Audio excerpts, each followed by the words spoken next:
Hey, it's Erin. When it comes to building an impressive physique, the back always comes to mind. And this is simply because most of us train mirror muscles. We train what we can see. So that's biceps, abs, quads. But in bodybuilding, there's a famous quote. It says that shows are won from the back. So when someone turns around, when a competitor turns around on stage and they have a beautiful, well-developed back, it can oftentimes help them win the show. Now, of course, we're not all bodybuilders, but there are massive benefits to building an impressive back.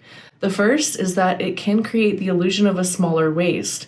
For me, I'm built kind of like SpongeBob. I'm very up and down, and building my back, especially the upper back, has given me that really nice X frame. And another reason is that women, especially, we tend to be a little bit more lower body muscular heavy. So building that upper body just a little bit is going to help balance, give you more symmetry from upper body to lower body. And lastly, it's really great for posture. So, a lot of times if you're training pushing movements, especially chest pushing movements, there is that tendency for the shoulders to kind of come forward. If you really want to improve your posture, training the back is the way to go. So you've got the aesthetic benefits, but you also have some health benefits to training back. And it is a large muscle group, so you're going to get a really good calorie burn from this. This workout I like to call the wow back workout because it is hitting not only the width of the back, so we're mostly focused on the upper back, but you want to build that width and you also want a little bit of depth. It's going to give you that nice X frame. It's going to give you that V taper, the appearance of a smaller waist. If you want that X frame, let's go train. Our first exercise is the Helms Row. You're going to set your bench to about a 45-degree angle. Grab a pair of dumbbells, and I like to drape a towel across the top of the bench because I'll be resting the top of my head against the bench. Now there is another variation where you can rest your mid-chest on the bench if you want a bit more stability, but I prefer to just use the bench as a reminder to not use momentum at all. Now with this, feet are shoulder width apart. You want to keep your back nice and flat and grasp your dumbbells using a neutral grip. Pull them towards your chest, thinking about just pulling through the elbow. So from your hand to your elbow, think about that as part of the weight. And as you pull the dumbbells up, think about almost squeezing your elbows together at that mid-rep point. And then really think about controlling those dumbbells on the way down. Get a full range of motion here. So you want to think about almost rolling the shoulders forward as you reach the bottom of that rep. Next, we're moving on to a wide grip pull down with scapular retraction. Now for this exercise, think about it in two parts. So you want to think about extending the scapula or the shoulder blades upwards, and think about retracting or pulling the shoulder blades back and down as your first move.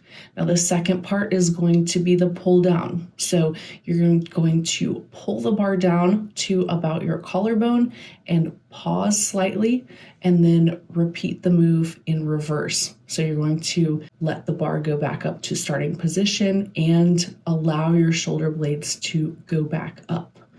Grip here is about 1.5 times shoulder width. And think about keeping your body nice and upright. So you don't want to lean back too far as you pull. You don't want to use momentum. And again, this is a two-part move. So you're going to get that full range of motion, really nice stretch at the top. Think about pulling, retracting those shoulder blades down and in, and then performing your pull down. This is going to help with mind muscle connection, and it's going to really help you get the feel of the exercise. Next, we're moving on to a cable V-bar row. Now the cable is excellent for maintaining constant tension. And with this specific exercise, you want to think about leaning forward just a bit. As we begin the exercise, you want to lean back slightly until your upper body reaches perpendicular to the floor. And as with any pulling exercise, you want to think about pulling through the elbows and really pull that bar to the lower chest and give a nice pause, and then slowly allow the weight to return back. So you want to keep that constant tension on the bar. Another important note here is that you want to make sure your feet are solid on the platform. So you want to have a nice base to work from. Next, we're moving on to a sideways single arm pull down. This is excellent for building width across the upper back. Now, I like to start with the non-dominant side, let that dictate the number of reps on the dominant side. This is going to help maintain or improve symmetry. And here you want to think about almost pulling the handle down in an arc, but you want to be right across the top of your head and right in line with the ear. So you're not pulling in front of your body necessarily. You want to think about going from almost the crown of your head to your ear to your shoulder as you pull down. So think about almost a triangle or an arc pull.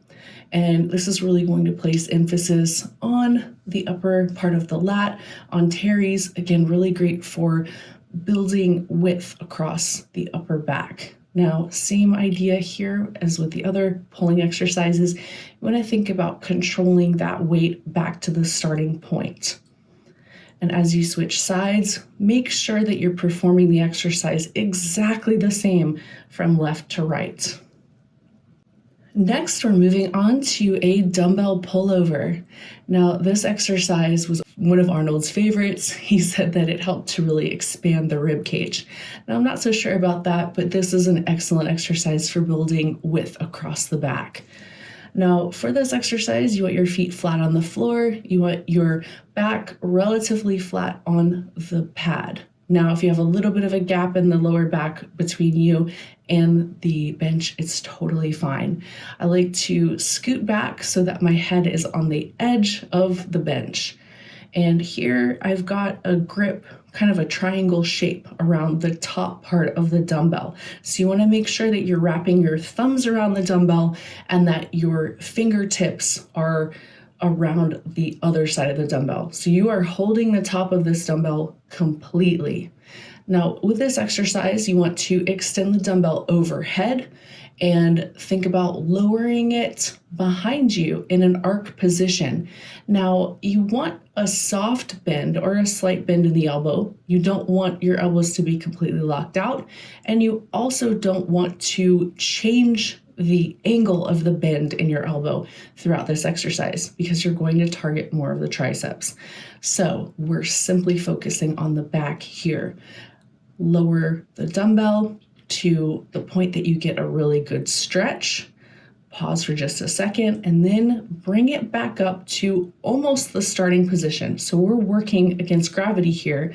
And if you bring it directly back to the starting position, you're going to lose that tension. So think about keeping constant tension on the back here. Last exercise is the face pull. Now, for this exercise, when I think about going nice and light, we are targeting the rear delts here, and the rear delts are a very small muscle, but looks absolutely beautiful when developed. So I'm grasping the rope with an overhand grip, and you want to step back far enough from the cables to where you get full range of motion. And I've got the cable set up to right about forehead height, and I'm going to slowly pull right to between my forehead and nose, and thinking about using those rear delts to control the weight. Give it a slight pause mid-rep, and then you're going to extend your arms back to the starting position. Make sure you keep your elbows high on this exercise. As you start to fatigue, this is especially important because if you lower your elbows, your lats are going to take over. And the whole idea here is to hit those rear delts. So really be careful, go light, do high reps on this exercise. This workout can be done once or twice a week, or if you'd like to take just one or two exercises and plug them into your current routine, go for it. If you don't have a current routine and you're looking for some direction, check out the link below. I've got every single program on my website 20% off now for our summer sale. You don't want to miss it. Now, if there's something you want to see in particular in the next video, please let me know in the comments below. And if you try the exercises and you love them, tag me on social media. That's it for this time. Until next time, train hard, y'all.